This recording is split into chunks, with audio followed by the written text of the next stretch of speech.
لا إله إلا الله محمد رسول الله صلى الله عليه وسلم। শুকরিয়া আদায় করছি মহান মালিকের দরবারে, যে মহান রব্বুল আলামিন আমাদেরকে দুনিয়ার সমস্ত কাজ থেকে, সমস্ত শয়তানি কুমন্ত্রণা থেকে বেঁচে মহান রব্বুল আলামিনের রাজামন্দি হাসিল করার জন্য আল্লাহর ঘর মসজিদে আনলেন, বসাইলেন, দ্বীনি কথা কিছু আলোচনা করার এবং শোনার যে তৌফিক দান করলেন, সে মহান রব্বুল আলামিনের দরবারে কালিমাতুশ শুকর, জবানে শুকর আদায় করি, বলি আলহামদুলিল্লাহ। আল্লাহ তাআলা সৃষ্টি জগতের প্রত্যেক জিনিসকে, এক জিনিসকে আরেক জিনিসের দিকে ঝুঁকিয়ে দিয়েছেন। এই মোহ বা ঝোঁক যদি জড় বস্তুর মধ্যে হয়, তাকে বলা হয় আকর্ষণ।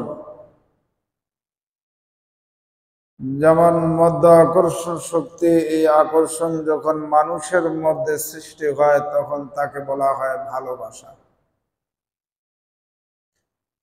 এই জন্য ভালোবাসার নিদর্শন হলো একে অন্যের প্রতি স্বাভাবিকভাবেই আগ্রহী হওয়া, একে অন্যের সাথে কথা বলায় আনন্দ পায়। কখনো তার থেকে আলাদা হয়ে গেলে, দূরে চলে গেলে শূন্যতা অনুভব করে। মানুষ হিসেবে আমাদের ভালোবাসার মূল লক্ষ্য হতে হবে আল্লাহ রাব্বুল আলামিন, যিনি আমাদেরকে সৃষ্টি করেছেন, আমাদেরকে বানিয়েছেন, আমাদের রিজিক দাতা, পালন কর্তা। তাকেই আমাদের ছেলে মেয়ে, মাতা পিতা, স্ত্রী, সন্তানাদি সবার চেয়ে বেশি ভালোবাসতে হবে। যিনি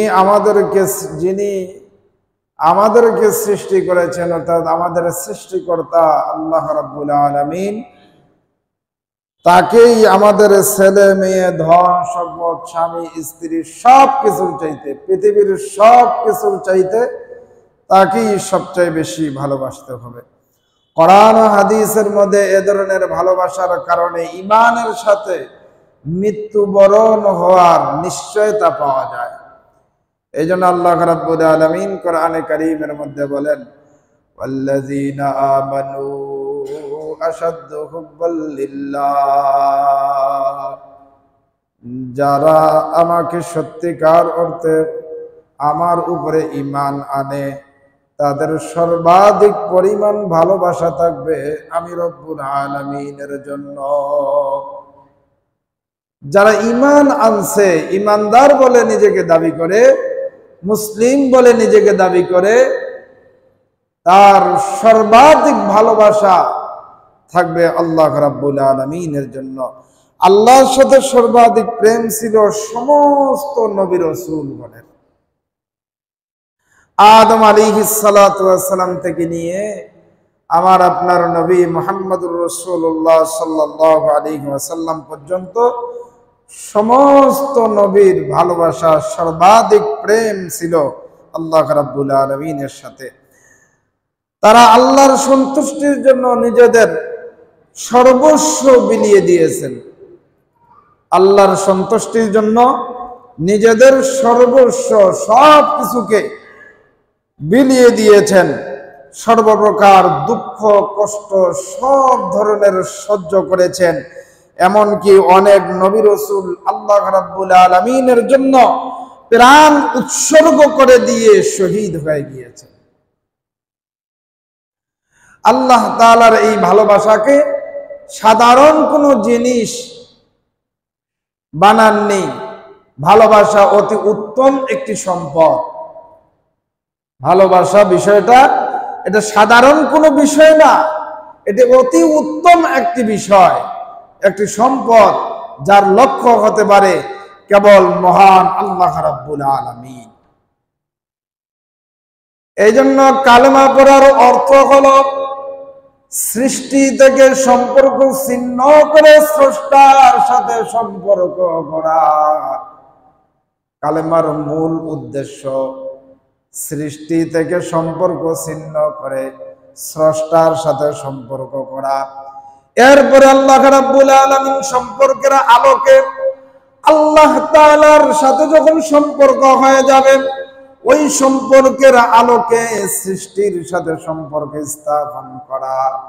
যখন কোন সম্পর্ক আল্লাহ তাআলার জন্য হবে, তখন তা ইবাদতে পরিপূর্ণ হবে। আল্লাহর ভালোবাসা এটা ইবাদত, সৃষ্টির ভালোবাসা এটা ইবাদত হতে পারে না। যিনি সৃষ্টি করেছেন তার ভালোবাসাই হচ্ছে ইবাদত। সুবহানাল্লাহ। প্রকৃত ভালোবাসা কাকে বলা হয়? মানুষ যাকে এবং যাই ভালোবাসুক না কেন, একদিন না একদিন তা থেকে তাকে পৃথক হয়ে যেতে হয়, পৃথক হয়ে যেতে হবে। স্বামী স্ত্রীকে ভালোবাসে, একদিন না একদিন স্ত্রী থেকে স্বামীকে আলাদা হয়ে যেতে হয়। স্ত্রী স্বামীকে ভালোবাসে, একদিন না একদিন স্বামী থেকে স্ত্রীকে আলাদা হয়ে যেতে হয়। এটাই বাস্তব, এটাই সত্য যে এই দুনিয়ার সম্পদকে আপনি যদি ভালোবাসেন, একদিন না একদিন এই সম্পদ থেকে আপনাকে আলাদা হতে হবে। পৃথিবীর যে সৃষ্টিকে আপনি ভালোবাসেন না কেন, পিতামাতা সন্তানকে ভালোবাসেন, নিজের কলিজার থেকেও সন্তানকে বেশি ভালোবাসে। সেই সন্তানকে একদিন না একদিন কিন্তু আলাদা হয়ে যেতে হবে। এই জন্য আমার ভাইরা, পৃথিবীর কোনো বস্তুকে যদি আপনি আমি ভালোবাসি, ওই বস্তু থেকে আপনাকে আমাকে আলাদা হয়ে যেতে হবে। কিন্তু আপনাকে আমাকে যে মালিক সৃষ্টি করেছেন, ওই মালিকের সাথে যদি আপনার আমার ভালোবাসা হয়ে যায়, একদিন না একদিন ওই মালিকের সাথে আপনার আমার মুলাকাত হয়ে যাবে। এই জন্য আল্লাহ রাব্বুল আলামিন ভালোবাসাকে বলা হয়েছে নূর, দুনিয়ার ভালোবাসাকে বলা হয়েছে অন্ধকার। একই ঘরের মধ্যে দুইটি জিনিসের মধ্যে একটি জিনিস অবশ্যই থাকতে হবে, নয়তো আলো নয়তো অন্ধকার। হয় অন্ধকার থাকবে, না হয় আলো থাকবে। যে ব্যক্তি দুনিয়ার মহব্বত করবে, দুনিয়াকে ভালোবাসবে, আল্লাহর সৃষ্টি জগতের ভালোবাসা মনের মণিকোঠায় সবচেয়ে বেশি রাখবে, তার অন্তরের মধ্যে সবচেয়ে বেশি অন্ধকার আচ্ছন্ন হয়ে যাবে। আর যে ব্যক্তি আল্লাহ রাব্বুল আলামিনের ভালোবাসা মনের মণিকোঠায় সবচেয়ে বেশি জায়গা দিয়ে দিবে, তার অন্তরের মধ্যে নূর অর্থাৎ আলো, আলো আর আলোকিত হয়ে যাবে। এই জন্য আমার ভাইরা, দুনিয়ার ভালোবাসা অন্ধকারের দিকে নিয়ে যায়, আর আল্লাহর ভালোবাসা আলোর দিকে নিয়ে যায়। দুনিয়ার ভালোবাসা জাহান্নামের দিকে ডাকে, আর আল্লাহ রাব্বুল আলামিনের ভালোবাসা বান্দাকে জান্নাতের দিকে নিয়ে যায়। এই জন্য আমার ভাইরা, সৃষ্টির ভালোবাসার পরিণতি সবসময় মন্দ হয়। দুনিয়ার ভালোবাসা সব সময় মন্দের দিকে নিয়ে যায়। সৃষ্টির ভালোবাসা হিংসা সৃষ্টি করে। কোন প্রিয়ার একাধিক প্রেমিক থাকলে তারা হিংসা ও দ্বন্দ্বে পড়ে যায়। একজন প্রেমিকের যদি একজন প্রেমিকার যদি অনেকগুলো প্রেমিক থাকে, অথবা একজন প্রেমিকের যদি অনেকগুলো প্রেমিকা থাকে, তাহলে হিংসা সৃষ্টি হয় কি হয় না? কি বলেন, হয় না? দ্বন্দ্ব সৃষ্টি হয়ে যায় না? গন্ডগোল সৃষ্টি হয়ে যায়, এমনকি মারামারি কাটাকাটি হয়ে যায়, খুন পর্যন্ত হয়ে যায়। এর কারণ কি? এর কারণ হলো সৃষ্টির ভালোবাসার মধ্যে আল্লাহ তাআলা আলো রাখে নাই, শান্তি রাখে নাই। আর আল্লাহর ভালোবাসার মধ্যে আল্লাহ তাআলা বান্দার জন্য শান্তি এবং আলো রেখেছেন। সুবহানাল্লাহ।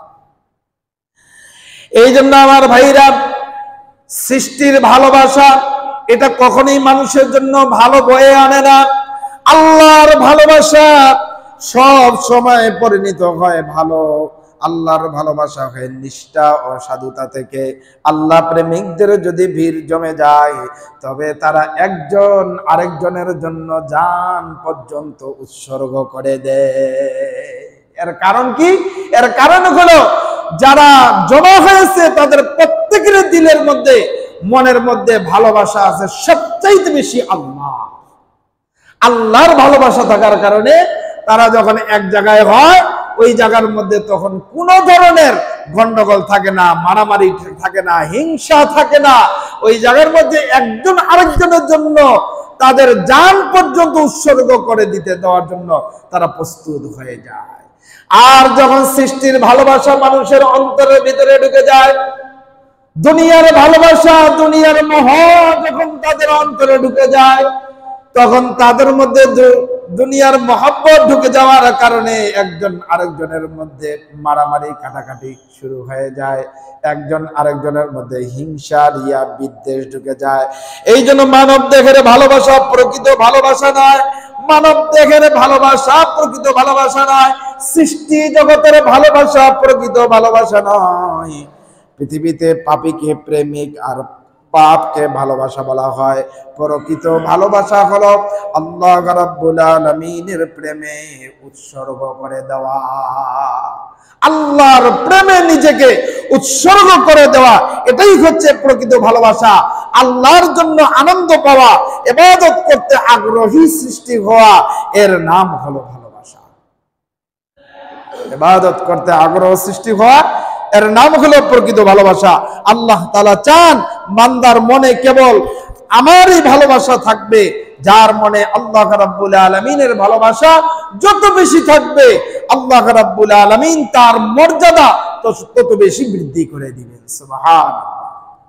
আল্লাহর ভালোবাসা যত বেশি থাকবে, আল্লাহ রাব্বুল আলামিন তার মর্যাদা তত বেশি বৃদ্ধি করে দিবেন।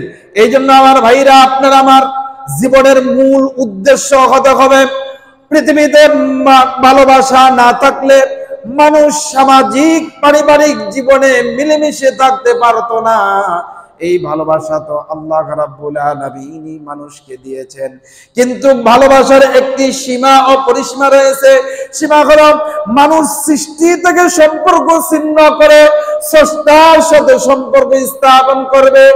এরপরে স্রষ্টা যেইভাবে সৃষ্টির সাথে সম্পর্ক করতে বলে, ঠিক ওইভাবে মানুষ সৃষ্টির সাথে সম্পর্ক করবে। মানুষ সম্পর্ক স্থাপন করবে আল্লাহর সাথে। এরপর আল্লাহ রাব্বুল আলামিন যেইভাবে দুনিয়ার সাথে সম্পর্ক স্থাপন করতে বলে, ঠিক ওইভাবেই আপনাকে আমাকে সম্পর্ক স্থাপন করতে হবে। অর্থাৎ তার ভালোবাসা মনের চাহিদার জন্য হবে না, বরং আল্লাহর হুকুমে হবে। আপনার আমার দিলের মধ্যে যত ধরনের ভালোবাসা হতে পারে, যত ধরনের ভালোবাসা থাকতে পারে, সমস্ত ভালোবাসা নিজের অন্তরের চাহিদা মতো হতে হবে এরকম না। নিজের অন্তরের চাহিদা মতো কোনো ভালোবাসা হওয়া চলবে না, আল্লাহর ভালোবাসা মতো হতে হবে। আল্লাহ যেইভাবে চান সেইভাবে আপনাকে আমাকে হতে হবে। অর্থাৎ আল্লাহর হুকুমে আপনার আমার ভালোবাসা হতে হবে। সৃষ্টির সাথে ভালোবাসার ধরন যখন এমন হবে, তখন তার বিনিময়ে প্রতিদান লাভ সে করবে, আল্লাহ তাআলার সন্তুষ্টি ওই বান্দা লাভ করতে পারবে। আল্লাহর সন্তুষ্টি আমরা কে না চাই, কি বলেন? আমরা সবাই আল্লাহর সন্তুষ্টি চাই কি চাই না? চাই না? আল্লাহর যদি সন্তুষ্টি চাই, তাহলে আমাদের জীবনের লক্ষ্যবস্তু হবে দুনিয়ার সৃষ্টি জগৎকে ভালোবাসবো না, ভালোবাসবো আপনার আমার রব আল্লাহ রাব্বুল আলামিনকে। আর আল্লাহ রাব্বুল আলামিন যেইভাবে হুকুম করেছেন সৃষ্টির সাথে ব্যবহার করতে, ঠিক ওই হুকুম অনুযায়ী আপনি আমি ব্যবহার করব। আল্লাহর ভালোবাসাই জীবনের মূল উদ্দেশ্য আপনার আমার হতে হবে। তার ভালোবাসা ছাড়া জীবনের আর কি স্বাদ আছে? আল্লাহ ছাড়া জীবনের আনন্দই বাকি। মুমিনের জীবনের সব কিছু হবে আল্লাহর জন্য। এই জন্য হাদিস শরীফের মধ্যে রাসূল করিম সাল্লাল্লাহু আলাইহি ওয়াসাল্লাম বলেন, মান আতা লিল্লাহি ওয়া মানা লিল্লাহি ওয়া আহাব্বা লিল্লাহি ওয়া আবগাদা লিল্লাহি ওয়া আনকাহা লিল্লাহি ফাকাদ ইস্তাকমালাল ঈমান। আল্লাহ রাসূল বলেন, যে আল্লাহর জন্য দান করে এবং তার জন্য বিরত থাকে, যে আল্লাহর জন্য ভালোবাসে এবং তার জন্য ঘৃণা করে, যে আল্লাহর সন্তুষ্টির জন্য বিয়ে করে, সে তার ঈমান পরিপূর্ণ করলো। সুবহানাল্লাহ।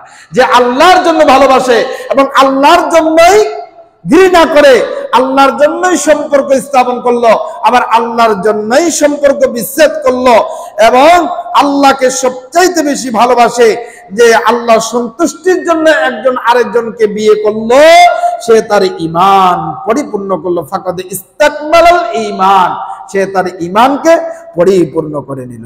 বান্দা যখন আজানের আওয়াজ শুনে তখন নামাজ আদায় না করা পর্যন্ত অন্য কোনো কাজে সে মন দিতে পারে না। যখন এই আজান হয়ে যাবে, তার মানে হলো তার অন্তরের মধ্যে আল্লাহর ভালোবাসা সবচাইতে বেশি। আর আজান শোনার পরে মসজিদে আসতে মন চায় না, নামাজ পড়তে ইচ্ছা করে না, প্রমাণ হলো তার অন্তরের মধ্যে আল্লাহর ভালোবাসা বেশি নাই, সৃষ্টির ভালোবাসাই সবচেয়ে বেশি। এই জন্য সৃষ্টি তাকে আল্লাহর ডাকে সাড়া দিতে চায় না, সৃষ্টি তাকে আল্লাহর ঘর পর্যন্ত আসতে দেয় না। এই জন্য আমার ভাইরা, যার অন্তরের ভিতরে সবচেয়ে বেশি আল্লাহর ভালোবাসা থাকবে, আজান হয়ে গেলে সে পৃথিবীর কোনো কাজ তার কাছে আর ভালো লাগবে না। ফজরের সময় তাকে বারবার জাগানোর প্রয়োজন হবে না, ফজরের সময় তাকে বারবার জাগানোর প্রয়োজন হবে না, কারণ হলো সে তো আল্লাহকে ভালোবাসে। এই জন্য তার ঘুম তাকে আল্লাহর ভালোবাসাই তাকে মসজিদে ফজরের নামাজে উপস্থিত করে দিবে। এই জন্য আমার ভাইরা, আমি আপনাদের সামনে বলেছিলাম, একই জায়গার মধ্যে দুইটি জিনিস একসাথে থাকতে পারে না, হয় আলো থাকবে না হয় অন্ধকার থাকবে। অন্ধকার আর আলো একসাথে কখনোই থাকতে পারে না। একটা ঘরের ভিতরে যদি লাইট জ্বালানো থাকে, কেউ যদি বলে যে ওখানে অন্ধকার আছে, এটা কি হতে পারে? কেউ বিশ্বাস করবে? কেউ বিশ্বাস করবে না। কারণ হলো আলোর মধ্যে অন্ধকারের কোনো পাওয়ার আছে? কি বলেন, আছে পাওয়ার? কোনো পাওয়ার নাই। এই জন্য আমার ভাইরা, আলো যেখানে থাকবে ওখানে কখনোই অন্ধকার থাকতে পারে না। মানব দেহের প্রতিটা অঙ্গেই কোনো না কোনো কাজ রয়েছে। চোখের কাজ হলো দেখা, কানের কাজ হলো শোনা, পায়ের কাজ হলো হাঁটা চলাফেরা করা, কানের কাজ হলো শ্রবণ অর্থাৎ শোনা। আমার ভাইরা, ভালোবাসা অন্তর থেকে হয়, অন্তর দিয়ে ভালোবাসতে হয়। অন্তরের কাজ হলো ভালোবাসা, অন্তরের মনের কাজ হলো ভালোবাসা। এই আপনার আমার দেহের মাথার চুল থেকে নিয়ে একদম পায়ের নখ পর্যন্ত প্রত্যেকটা অঙ্গেই আলাদা আলাদা কাজ আছে। ঠিক তেমনি ভাবে আপনার আমার অন্তরের কাজ হলো স্রষ্টাকে ভালোবাসা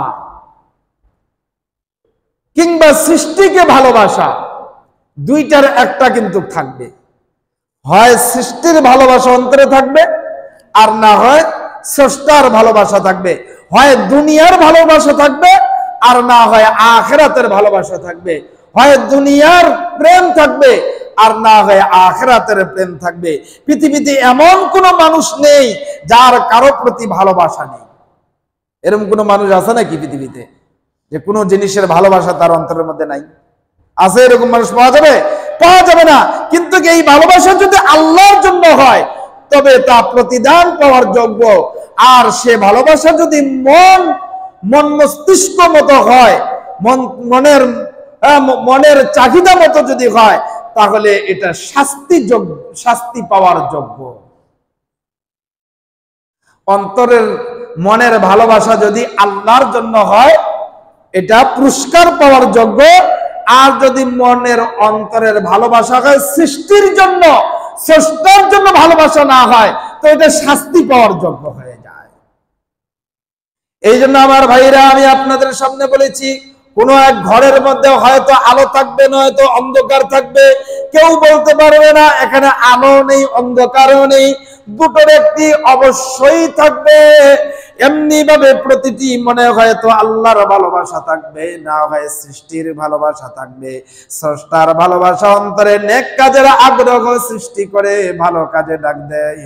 স্রষ্টার ভালোবাসা বান্দাকে মসজিদের দিকে নিয়ে যায়, স্রষ্টার ভালোবাসা বান্দাকে ন্যায় ইনসাফের দিকে ডাকে, স্রষ্টার ভালোবাসা বান্দাকে আল্লাহর কোরআনের আইন, আল্লাহর আইন দিয়ে জমিন পরিচালিত হোক এটা চায়।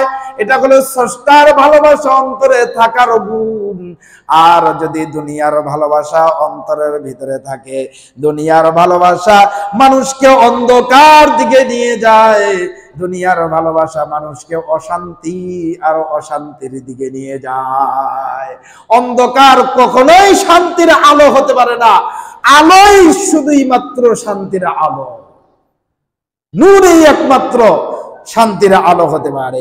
এই যে হাদিস শরীফের মধ্যে আল্লাহ রাসূল সাল্লাল্লাহু আলাইহি ওয়াসাল্লাম বলেন, মিশকাত শরীফের 5213 নম্বর হাদিস, আল্লাহর নবী বলেন, আলান নবী সাল্লাল্লাহু আলাইহি ওয়াসাল্লাম হুব্বুদ দুনিয়া রাসূ কুল্লি খাতিআ, দুনিয়ার ভালোবাসা সকল পাপের অন্যায়ের মূল। দুনিয়ার ভালোবাসায়, সৃষ্টির ভালোবাসায় সমস্ত পাপ এবং অন্যায়ের মূল। এই জন্য আমার ভাইরা, আমাদের জীবনে যত ধরনের বিপর্যয় চলে আসে, যত ধরনের মুসিবত আসে, যত ধরনের আপনার আমার সামনে বিপদ আর মুসিবত আসে, হয় সেটা ব্যক্তি জীবনে হোক আর পারিবারিক জীবনে হোক, রাষ্ট্রীয় জীবনে, সামাজিক জীবনে, আপনার আমার জীবনের প্রতিটা পরতে পরতে যত ধরনের বিপর্যয় আসে, সমস্ত বিপর্যয় উৎপত্তি হয় হলো সৃষ্টির ভালোবাসা থেকে, দুনিয়ার মহব্বত থেকে, দুনিয়ার মহব্বত থেকে এটার উৎপত্তি হয়। এই জন্য আমার ভাইরা, আল্লাহর ভালোবাসা ঠাই পাবে ওই অন্তরের মধ্যে, যেই অন্তর থেকে দুনিয়ার ভালোবাসা বের হয়ে যাবে, স্রষ্টার ভালোবাসা দিয়ে যেই অন্তরটা পরিপূর্ণ হয়ে যাবে। এই জন্য আল্লাহ ওয়ালা বলেন, ওয়া তারকুহা মিফতাহু কুল্লি ফাদিলা, দুনিয়াকে ত্যাগ করা সফলতার চাবিকাঠি। আপনি যদি ব্যক্তি জীবনে, পারিবারিক জীবনে, সামাজিক জীবনে, রাষ্ট্রীয় জীবনে আপনি যদি সফলতা অর্জন করতে চান, তাহলে অবশ্যই অবশ্যই আপনাকে দুনিয়া ত্যাগী হতে হবে, দুনিয়া আপনাকে ত্যাগ করে দিতে হবে। দুনিয়ার সমস্ত স্বার্থকে বিসর্জন দিয়ে স্রষ্টা যিনি সৃষ্টি করেছেন রব্বুল আলামিনের ভালোবাসা অন্তরে রেখে রব্বুল আলামিনের সমস্ত হুকুমগুলো জমিনে প্রতিষ্ঠিত করা লাগবে।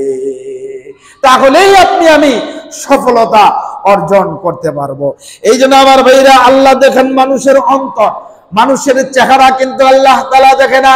কার চেহারা কিরকম এটা আল্লাহ তাআলা তাকায় দেখেন না, রব্বুল আলামিন তাকায় দেখেন মানুষের অন্তর।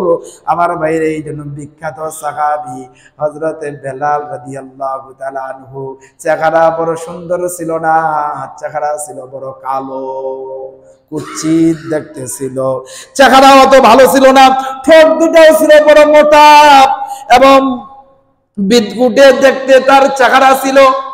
চেহারা তত সুন্দর ছিল না, ঠোঁট দুটা দেখতে তত সুন্দর ছিল না, পুরা মোটা ছিল। কিন্তু ওই বেলাল জমিনের মধ্যে চলাফেরা করে, তার পায়ের আওয়াজ আসমানে চলে যায়। এর কারণ কি? এর কারণ হলো বেলালের চেহারা দেখতে খারাপ, তার ঠোঁট দুটা কালো, তাকে দেখতে বিদ্যুতের মতো দেখা যায়, কিন্তু তার অন্তরটা যে স্রষ্টার জন্য পাগল, স্রষ্টার ভালোবাসা দিয়ে অন্তরটা ভরপুর। এই জন্য আল্লাহ রাব্বুল আলামিন হযরতে বেলালের মর্যাদা কি পরিমাণ বাড়িয়ে দিয়েছেন। বেলাল জমিনে চলাফেরা করে, তার পায়ের আওয়াজ আসমানে চলে যায়, পায়ের আওয়াজ আসমানে শুনে যায়। এই যে মর্যাদা আল্লাহ তাআলা দিয়েছেন, এই মর্যাদা কিসের বিনিময়? এটা কিসের পুরস্কার? আল্লাহর ভালোবাসার পুরস্কার। আর যদি সৃষ্টির ভালোবাসা বেশি থাকতো, যেই সময় হযরত বেলালের সৃষ্টির ভালোবাসা তার অন্তরে বেশি ছিল, ওই সময় তার মর্যাদা কি এরকম ছিল? ওই সময় তো তার মর্যাদা এরকম ছিল না। সে গোলামের ঘরে গোলাম, মানুষের বাড়িতে কামলা দিয়া খাইতো। অথচ ঈমান আনার পরে আল্লাহর ভালোবাসা দিয়ে অন্তরটাকে যখন পরিপূর্ণ করে নিল, তো আল্লাহ তাআলা তার মর্যাদা পৃথিবীর সবকিছুর চাইতে আল্লাহ তাআলা তার মর্যাদা বাড়িয়ে দিলেন। তার সম্মান ইজ্জত আল্লাহ তাআলা আসমানে তুলে নিলেন। এই জন্য আমার ভাইয়েরা, আল্লাহর ভালোবাসা আপনাকে আমাকে অর্জন করা লাগবে। এই জন্য আল্লাহ রাব্বুল আলামিন সূরা আল ইমরানের 31 নম্বর আয়াতের মধ্যে বলেন, কুল ইন কুনতুম তুহিব্বুনাল্লাহ ফাত্তাবিউনি ইউহিব্বুকুমুল্লাহ। আল্লাহ তাআলা বলেন, কুল, হে নবী আপনি বলে দিন, ইন কুনতুম তুহিব্বুনাল্লাহ, কেউ যদি আমি আল্লাহ রাব্বুল আলামিনকে ভালোবাসতে চায়, তাহলে যেন আপনার অনুকরণ তারা করে। যদি আপনার অনুসরণ অনুকরণ করে, ফাত্তাবিউনি ইউহিব্বুকুমুল্লাহ, আমি আল্লাহ রাব্বুল আলামিন তাকে ভালোবাসবো। যেন আল্লাহর ভালোবাসা যদি আপনি আমি পেতে চাই, তাহলে রাসূলের আনুগত্য করতে হবে, রাসূলের অনুসরণ করতে হবে। আমার ভাইরা, রাসূলের আনুগত্য অনুকরণ আপনি আমি, আপনার আমার ব্যক্তি জীবনে, পারিবারিক জীবনে, সামাজিক জীবনে, রাষ্ট্রীয় জীবনে, আপনারা আমার পুরো জীবনটাকে নবীজির সুন্নাত দিয়ে ঢেলে সাজিয়ে আল্লাহর জন্য আপনাকে আমাকে উৎসর্গ করে দিতে হবে। এই জন্য আমার ভাইরা, আমাদের চাওয়া পাওয়ার মূল উদ্দেশ্যই হচ্ছে এটা। মানুষের চাওয়া পাওয়ার মূল উদ্দেশ্যই হলো এটা। দেখেন, আল্লাহর নবী সাল্লাল্লাহু আলাইহি ওয়াসাল্লাম পৃথিবীর মধ্যে অনেক কিছু আল্লাহর কাছে চেয়েছিলেন। কখনো আল্লাহ তাআলা কবুল করেছেন, কখনো আল্লাহ তাআলা কবুল করেন নাই। দেখেন, নবীজির চাচা, তার জন্য আল্লাহ রাসূল সাল্লাল্লাহু আলাইহি ওয়াসাল্লাম কত চেষ্টা করেছেন ঈমান আনার জন্য। নবীজির চাচা আবু তালেব যখন ইন্তেকাল করেন, ইন্তেকালের পূর্বক্ষণেও নবীজি তার কানটা আবু তালেবের মুখের কাছে নিয়ে যায়, বলেছেন, চাচা আপনি আস্তে আস্তে, একদম আস্তে আস্তে, আমি যেন কানে শুনতে পাই এরকম আওয়াজে আপনি একবার শুধু কালেমাটা তেলাওয়াত করেন, আপনাকে আমি কিয়ামতের দিন সুপারিশ করে জান্নাতে নিয়ে যাব, পৃথিবীর কেউ জানতে পারবে না। আপনি শুধু কানে কানে আস্তে আস্তে একবার কালেমাটা পড়েন। এরপরেও কিন্তু পড়ে নাই। আল্লাহ রাব্বুল আলামিন সাথে সাথে কোরআনের আয়াত নাযিল করেছেন।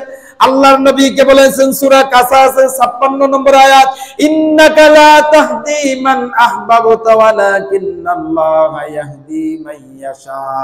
আল্লাহ তাআলা বলেন যে আপনি যাকে চাইবেন তাকে আপনি হেদায়েত দিতে পারবেন না, বরং আমি আল্লাহ রাব্বুল আলামিন যাকে চাইবো তাকেই হেদায়েত আমি আল্লাহ তাআলা দিব। যাকে আপনি চাইবেন তাকেই আপনি হেদায়েত দিতে পারবেন না, আমি আল্লাহ তাআলা যাকে চাইবো কেবল সেই হেদায়েত পাবে।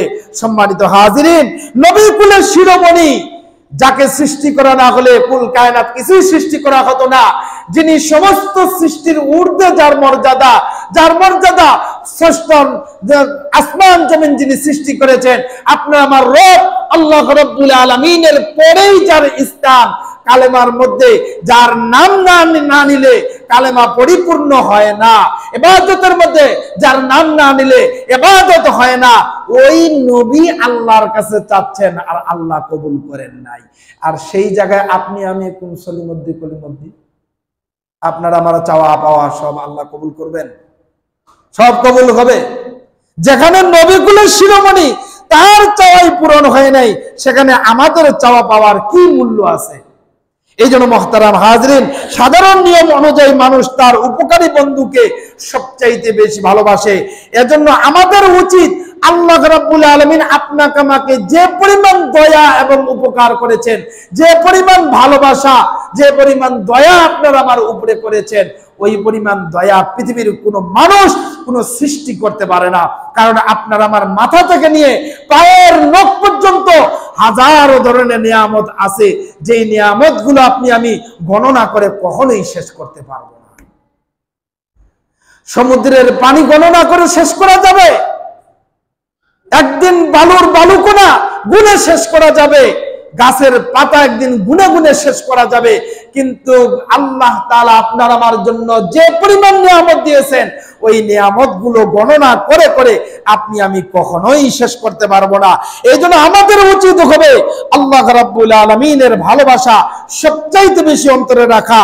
কথায় বলে যার খায় তার গায়, যার খায় তার গায়, যার খায় তার গায়। এজন্য আমাদের উচিত আমাদের মনের মণিকোঠায় আল্লাহকে সবচাইতে বেশি ঠাঁই দেওয়া, তার আদেশ নিষেধ মেনে চলা এবং তার বিধান অনুযায়ী আপনার আমার জীবন যাপন করা। বিশ্বজগতের স্রষ্টা যিনি, তিনি আমাদের প্রতিপালক মহান আল্লাহ রাব্বুল আলামিনের মহব্বতে নিজেদের জীবনের প্রত্যেকটা জিনিসকে উৎসর্গ করে দেওয়া, এটাই হচ্ছে আপনার আমার জীবনের মূল উদ্দেশ্য। রব্বুল আলামিন আমাদের সকলকে স্রষ্টার ভালোবাসা থেকে, সৃষ্টির ভালোবাসা থেকে স্রষ্টার ভালোবাসা অন্তরের মধ্যে সবচাইতে বেশি করে আমাদের জীবনের প্রতিটা বিষয় আল্লাহর মহব্বতের উপরে উৎসর্গ করার তৌফিক দান করেন, বলেন আমিন। রবিউল আউয়াল মাস চলতেছে, আগামীতে ইনশাআল্লাহ আগামী জুমায়, বৃহস্পতি শুক্রবারই মনে পড়তেছে তাই না, দিনগত রাত শুক্রবার, জুমার দিন আগামী জুমায় এবং বাদ এশা রবিউল আউয়াল উপলক্ষে মিলাদ ও দোয়ার আয়োজন করা হবে। আপনাদের সকলে দাওয়াত রইল। তখন ইনশাআল্লাহ নবীজির মিলাদ এবং সিরাত সম্পর্কে আরো বিস্তারিত সংক্ষিপ্তভাবে ইনশাআল্লাহ আলোচনা হবে। আল্লাহ রাব্বুল আলামিন আমাদের সকলকে আমল করার তৌফিক দান করুন। কাবাল জমা চারা গাছে নামাজ পড়বেন।